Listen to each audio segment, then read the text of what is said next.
Hello दोस्तों, मैं संजय पाल आप सभी का बहुत बहुत स्वागत करता हूँ इस नए प्लेटफॉर्म पर। और आज हम लूसेंट को कवर करेंगे। लूसेंट जो सामान्य ज्ञान की लूसेंट की बुक होती है ब्लू वाली, उसको हम कवर करेंगे। और उसमें सबसे पहले हम क्या पढ़ेंगे, हिस्ट्री को पढ़ेंगे। इसका जो पोर्शन होगा अपना हिस्ट्री का होगा। चलिए ज़्यादा बातें नहीं करते हैं, आज पढ़ते हैं। शुरू का टॉपिक है, पहले टॉपिक में क्या पढ़ना है तो आपको पता होगा कि इसमें पढ़ना क्या है।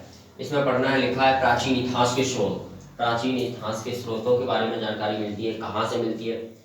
इसमें हम सबसे पहले नामकरण के बारे में पढ़ेंगे। ठीक है, किसी का बेसिक पता नहीं होता है और कहीं और से पढ़ो तो मज़ा नहीं आता है उसमें। चलो इसके जो प्राचीन और देश के नामकरण के बारे में, देश के नामकरण के बारे में हमें पढ़ना है। कहानियां हैं, बहुत सारी नहीं है। सबसे पहले भारत में किसका आगमन हुआ, आप सभी को पता है कि सबसे प्रथम आगमन आर्यों का होता है।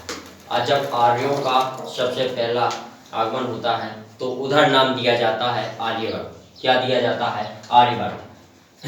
तो इधर एक पॉइंट आता है आर्यवर्त। तो भारत का प्राचीन नाम था आर्यवर्त। ये सभी को जानकारी पता थी कि भारत का प्राचीन नाम क्या है, आर्यवर्त है। अभी पता नहीं था कि आर्यवर्त है तो क्यों है, कहाँ से है, क्यों आए आर्यवर्त, आर्यों का आगमन कब होता है। तो इधर बात करते हैं 1500, लगभग 1500। ठीक है, 1500 बीसी की बात करते हैं। किसकी करते हैं? 1500 बीसी की बात करते हैं कि 1500 बीसी यानी 1500 ईसा पूर्व में लगभग आर्यों का आगमन होता है।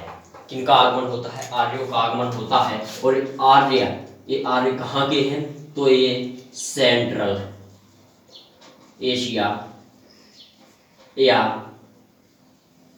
मध्य भारत, सेंट्रल एशिया या मध्य भारत के, सेंट्रल एशिया या मध्य भारत के मूल निवासी माना जाता है। आर्यों को कहाँ का मूल निवासी माना जाता है? सेंट्रल एशिया या मध्य भारत का मूल निवासी माना जाता है, आर्यों को माना जाता था।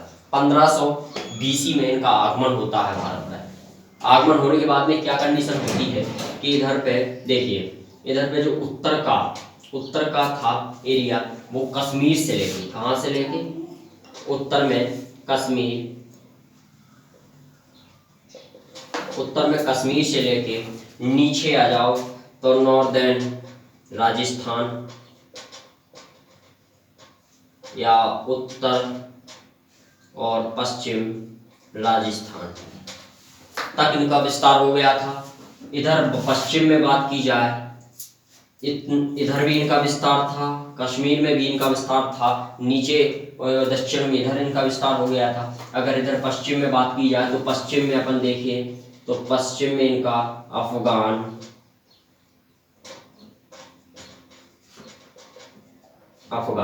पश्चिम में अफगान से लेकर और पूरब में गंगा के तट तक इनका विस्तार रहा। पूरब में गंगा के तट तक इनका विस्तार रहा। पश्चिमी गंगा तट तक इनका विस्तार रहा। तो पूरब में पश्चिमी तट तक गंगा तक इनका विस्तार रहा। इतने में जब इतने भूभाग में इनका विस्तार हुआ, इन भूभागों पर इतने भूभाग पर जब इन्होंने अधिकार कर लिया, इतने भूभाग पर अधिकार कर लिया, किसने किया? आर्यों ने। तो इधर नाम पड़ गया आर्यवर्त। तो भारत को किस नाम से जाने लगा? आर्यवर्त के नाम से जाने लगा।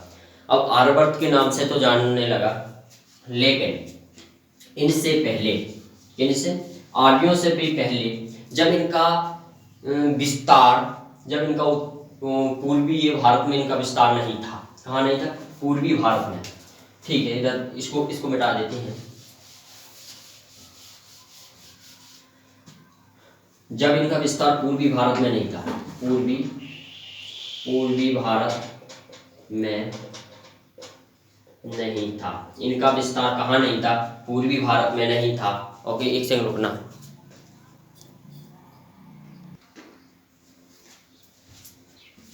पूर्वी भारत में नहीं था। क्या नहीं था? इनका विस्तार नहीं था। इनका आर्यों का विस्तार पूर्वी भारत में जब नहीं था, ठीक है, इनसे पहले आर्यों का आगमन होता है, आर्यंस का आगमन होता है भारत में। ठीक है, पूर्वी भारत में इनका विस्तार नहीं था। तो इन्हें कुछ इतिहासकारों ने, किन्होंने, कुछ इतिहासकार हुए जिन्होंने सप्त सैंधव कहा। क्या कहा? सप्त सैंधव कहा। सप्त सैंधव कहा। तो भारत को एक और नाम से जाने लगा, सप्त सैंधव। तो सप्त सैंधव नाम से और भारत को जानने लगा कि सप्त सैंधव कैसे हुआ। आपको पता है आर्यभट्ट, तो आपको समझ में आ गया होगा कि आर्यभट्ट आर्यों का आगमन हुआ 1500 बीसी में इनका आगमन होता है। 1500 बीसी के बाद जब आर्य इधर आ चुके होते हैं भारत में, तो इन्होंने अपना विस्तार कहाँ से, उधर ऊपर उत्तर में कश्मीर से लेकर और उत्तर पश्चिम इधर देखा जाए नॉर्थ राजस्थान में भी अपना मतलब निवास बनाया, विस्तार किया। इधर पश्चिमी अफगान से लेकर और पूर्व में गंगा तट तक अपना विस्तार किया। जब इतने बड़े भूभाग पर ये अपना अधिकार कर लेते हैं, इतने बड़े भूभाग पर अपना अधिकार कर लेते हैं, तो वहां से एक नाम निकल कर आता है आर्यभट्ट। आर्यभट्ट, भारत का ये नाम पड़ा आर्यभट्ट। इसके बाद की कहानी है कि पूर्वी भारत में जब इनका विस्तार नहीं था, कहां पर नहीं था, पूर्वी भारत में जो है कि इनका विस्तार नहीं था। तो पूर्वी भारत में विस्तार नहीं था तो क्या कंडीशनें होती थी? आर्यभट्ट से भी पहले किसी और का आगमन हुआ, आर्यों का, आर्यंस का आर्यभट्ट से भी पहले आगमन हुआ। और आर्यभट्टों को कहाँ सेंट्रल एशिया, मध्य भारत का मूल निवासी माना जाता था। ठीक है, सेंट्रल मध्य भारत का मूल निवासी माना जाता था। और जब इनका आगमन हुआ तो उत्तर पश्चिम भाग भारत में आर्यों को किस तरह, उत्तर पश्चिमी भाग आर्यों का, इनका आर्यों का। और तभी कुछ इतिहासकार हुए। क्यों हुए? इतिहासकार हुए, उधर ही कुछ इतिहासकार हुए जब इतने में इनका विस्तार हो गया। पूर्वी भारत में नहीं था इनका विस्तार, लेकिन उत्तर पश्चिमी भाग में आर्यों का विस्तार था। तो कुछ इतिहासकारों ने इसे सप्त सैंधव कहा। तो भारत को एक और नाम से जाने लगा, सप्त सैंधव नाम से फिर से जाने लगा। ठीक है, इतनी बात करते हैं। इसके आगे की कहानी को फिर से देखते हैं हम, इसकी कहानी को आगे फिर से देखते हैं। इधर क्या कंडीशन होती है कि दो युगों का प्रचलन होता है। यहाँ से वैदिक पीरियड शुरू होता है और वैदिक पीरियड में यानी वैदिक काल में वेदों की रचना होती है। तो किस काल में वेदों की रचना हुई? तो फिर इसके बाद वेदों, जो वैदिक काल होता है, वैदिक काल, ठीक है, शुरू हुआ, वैदिक काल शुरू हुआ और इधर वेदों की रचना शुरू हुई। अभी तो देखो, अभी हम कुछ बाहरी बेसिक से कुछ जानकारियाँ प्राप्त कर रहे हैं। पढ़ना क्या है एक्चुअली, हम इनकी जानकारी प्राप्त कर लेंगे, इसके बाद इनमें गहराई में जाएंगे। तो वैदिक काल शुरू हुआ और वेदों की यहाँ पर रचना होती है और इसके बाद ही उत्तर वैदिक काल शुरू होता है। उत्तर वैदिक काल की शुरुआत होती है और इधर दो सबसे बड़े, विश्व के सबसे बड़े महाकाव्यों की रचना हुई, जो महाभारत और रामायण। ये महाकाव्य थे जो विश्व के सबसे बड़े महाकाव्यों की रचना होती है, महाभारत और रामायण की। ठीक है, अब इसके बाद हमें पता है कि आर्यभट्ट हो गया, सप्त सैंधव हो गया। ठीक है, इसके बाद आता भारतवर्ष। एक नाम और आता है जिसका नाम है भारतवर्ष। ये कहाँ से पड़ा? भारतवर्ष कहाँ से पड़ा? आपको पता है कि भारतवर्ष कहाँ से पड़ा? तो महाभारत का जब निर्माण हुआ, महाभारत महाकाव्य का जब विश्व की सबसे बड़ा महाकाव्य है महाभारत, इसका जब निर्माण होता, रचना हुई, तो रचना में क्या कहा गया कि जो कुरुक्षेत्र है, कौन सा कुरुक्षेत्र है, कुरु नगरी थी। ठीक है, ये हरियाणा में जितना भी अभी कुरुक्षेत्र है, हरियाणा में कुरुक्षेत्र है, वहाँ कुरुक्षेत्र में कौरव वंशों का क्या थी, कुरु नगरी कहती थी, जिसे इसलिए इसे कुरुक्षेत्र कहा गया। वहाँ पर कौरव वंशों का राज चलता था। वहाँ का जो उत्तराधिकारी था उसका नाम था दुष्यंत। ठीक है, तो कुरुक्षेत्र हरियाणा में जिसका उत्तराधिकारी था उसका नाम था दुष्यंत, और दुष्यंत की पत्नी का नाम हुआ, उसकी पत्नी का नाम था शकुंतला देवी। क्या था? शकुंतला। तो कुरुक्षेत्र में एक उत्तराधिकारी हुए राजा, जिसका उत्तराधिकारी या राजा जिसका नाम था दुष्यंत, और इसकी पत्नी हुई जिसका नाम था शकुंतला। ठीक है, इनका एक पुत्र हुआ। दुष्यंत का क्या होता है, एक पुत्र होता है जिसका नाम था भरत। दुष्यंत का एक पुत्र था जिसका नाम था भरत, और भरत बड़ा होकर सम्राट भरत के नाम से जानने लगा। ये जब बड़ा हुआ तो इसका उत्तराधिकारी बना कुरुक्षेत्र का, और इसे सम्राट के नाम से जानने लगा, सम्राट भरत। और इसी के नाम पर क्या पड़ा, इसी के नाम पर हमारे देश का नाम पड़ा भारतवर्ष। ये हिंदू मान्यताओं के अनुसार की कहानी है। किसकी कहानी है, हिंदू मान्यताओं के अनुसार की कहानी है। तो देखो सबको पता होगा कि भारतवर्ष कैसे पड़ा, तो इधर पे पूरी कहानी मैंने आपको समझा दी है। कुरुक्षेत्र कहाँ है, हरियाणा में। हरियाणा में कुरुक्षेत्र कौरवों का वंश था, वहाँ की उसकी जो नगरी हुआ करती थी वो थी कुरु, इसलिए वहाँ कुरुक्षेत्र हुआ। और महाभारत में है, ठीक है, ये महाकाव्य था तो वहाँ पर दिखाया गया है। तो कुरुक्षेत्र में उत्तराधिकारी हुए राजा दुष्यंत की पत्नी हुई शकुंतला, और इन दोनों का एक पुत्र था जिनका नाम था भरत। ये जब बड़े हुए तो उत्तराधिकारी बने और वहाँ के सम्राट भरत के नाम से जानने लगे, और इन्हीं के नाम पर जो है कि ये पड़ा सम्राट भरत के नाम भी भारतवर्ष, इसका नाम पड़ा भारतवर्ष के नाम से जानने लगे।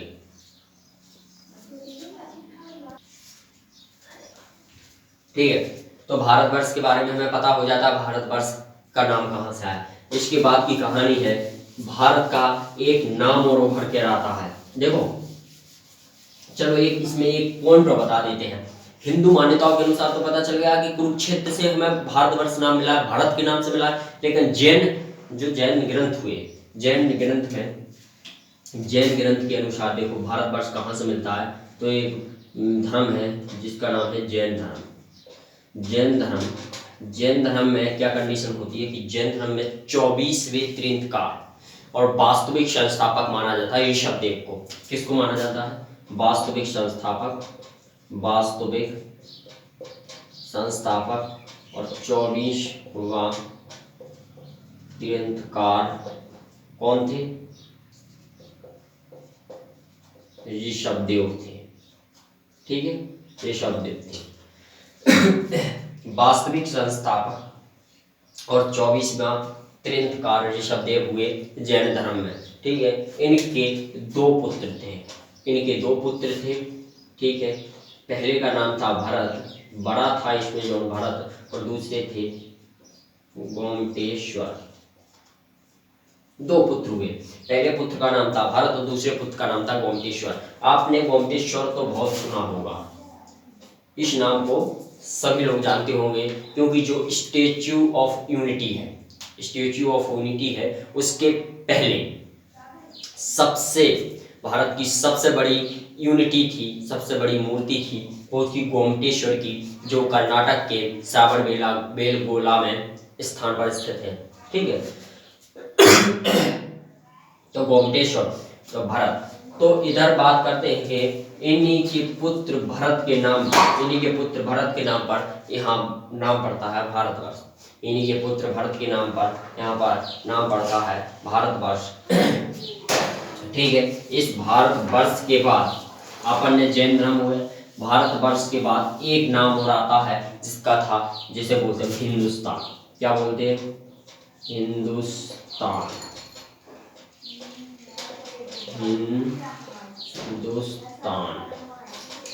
अब ये हिंदुस्तान नाम कहाँ से पड़ा, इसके बारे में हमें थोड़ी बहुत जानकारी लेना आवश्यक है। हिंदुस्तान नाम कहाँ से पड़ता है, आपको पता होगा कि सबसे प्रथम विदेशी आक्रमण हुआ भारत में। जो विदेशी आक्रमण हुए, सबसे पहला विदेशी आक्रमण हुआ, उसका नाम क्या था, किसने किया था, तो फारसी लोगों ने। फारसी आक्रमण हुआ, सबसे फर्स्ट आक्रमण था विदेशी।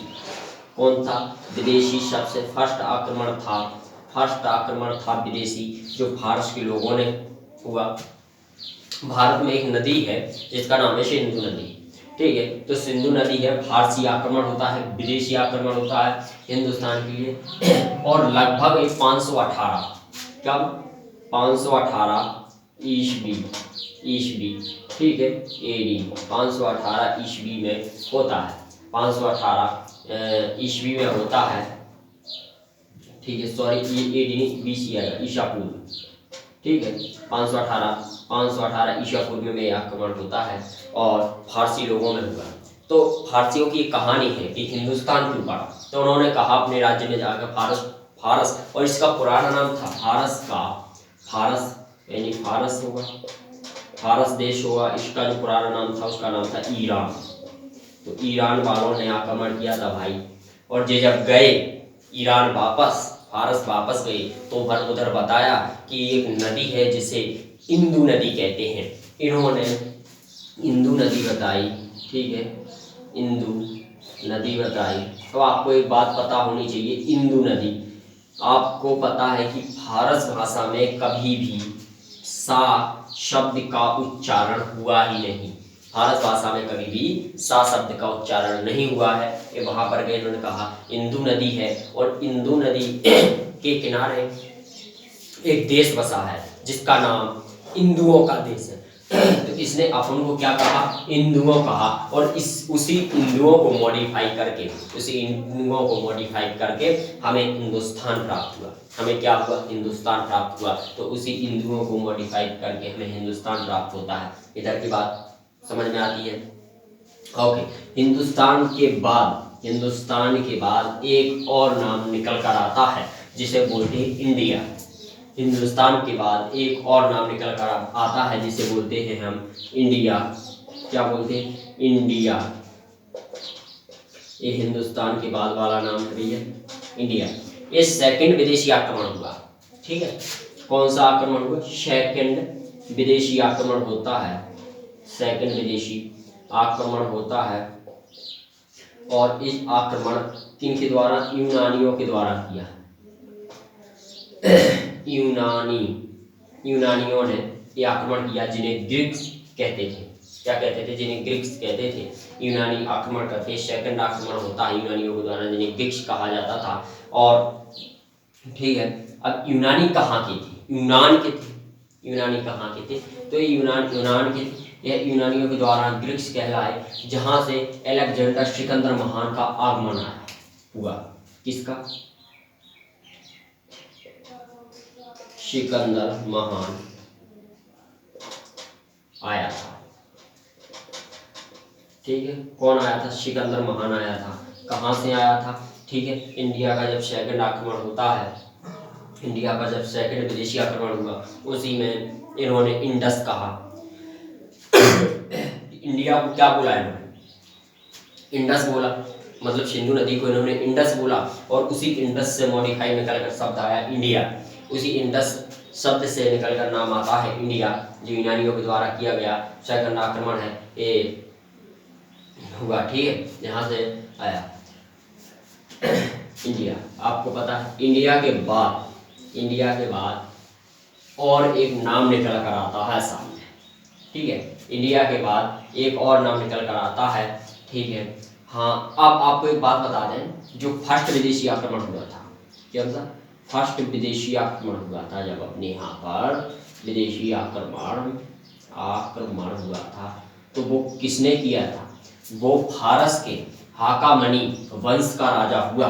फारस का हाकामनी वंश का राजा हुआ। कौन सा हुआ? फारस हाकामनी वंश का एक राजा हुआ, ठीक है। हाका वंश डेरियम फर्स्ट, कौन सा? डेरियम फर्स्ट के द्वारा ये फर्स्ट आक्रमण किया गया था। कौन सा था? डेरियम। कौन सा था? डेरियस, सॉरी डेरियम या डेरियस होगा। तो डेरियस के द्वारा हाकामनी वंश था वहां पर फारस में, उसके द्वारा एक फर्स्ट आक्रमण हुआ। दूसरा आक्रमण यूनानियों के द्वारा होता है, जो यूनान के थे, उन्होंने सेकंड आक्रमण किया, विदेशी आक्रमण, सेकंड विदेशी आक्रमण यूनानियों के द्वारा हुआ। और यूनानियों ने सिंधु नदी को ही इंडस कहा, और इंडस शब्द से निकल कर आया इंडिया। तो इधर क्वेश्चन भी अगर आ जाए कि इंडिया किसने कहा, तो यूनानियों के द्वारा जो भारत का नाम पड़ा वो इंडिया पड़ा, ठीक है।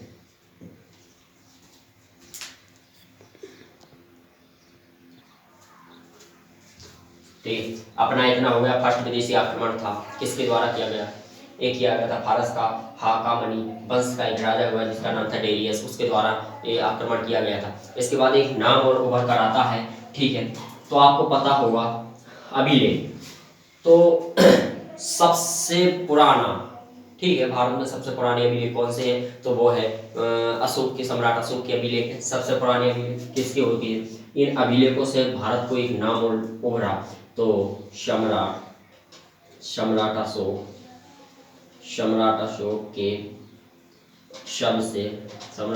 के सबसे पुराने अभिलेख हैं। सम्राट अशोक के सबसे पुराने अभिलेख हैं, ठीक है। इन अभिलेखों को सन 1837 में जेम्स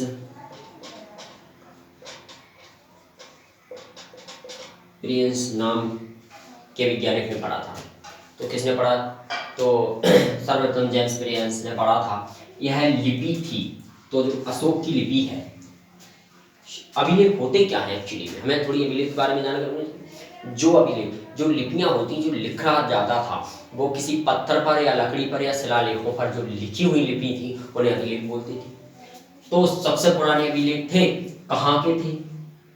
1837 में सर्वप्रथम किसने पढ़ा था? जेम्स प्रिंस ने पढ़ा था। और जब इन्होंने पढ़ लिया था किसके? अशोक के। और इनने जब पढ़ लिया था अशोक के अभिलेखों को, तो एक कंडीशन हुई कि ये कौन सी लिपि थी।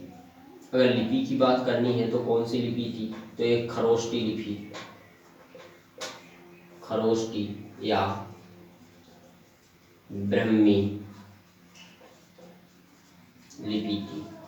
कौन सी लिपि में इसके अभिलेख लिखे गए थे? खरोष्टी या ब्राह्मी लिपि में इसके अभिलेख लिखे गए थे। यहाँ से एक नाम निकला भारत का, और भारत को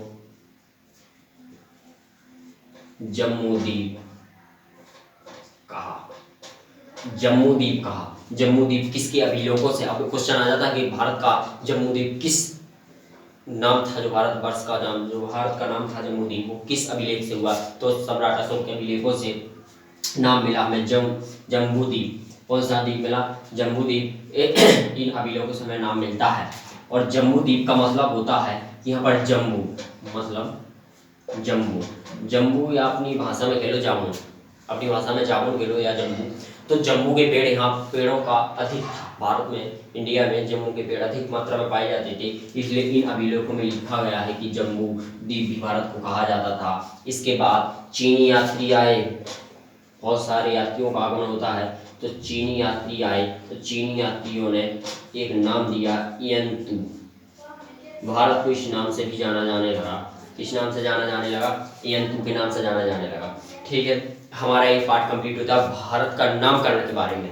पंडित तो है नहीं है कि नामकरण किया, लेकिन उस टाइम पे हम भी नहीं थे जब नामकरण हुआ, लेकिन नामकरण हुआ तो हम बता दें कि नामकरण देखो जो है, जितने नाम थे, यहाँ से एक भी अपना नाम गलत नहीं होगा। लगभग मैंने सब नामों को पढ़ा दिया है।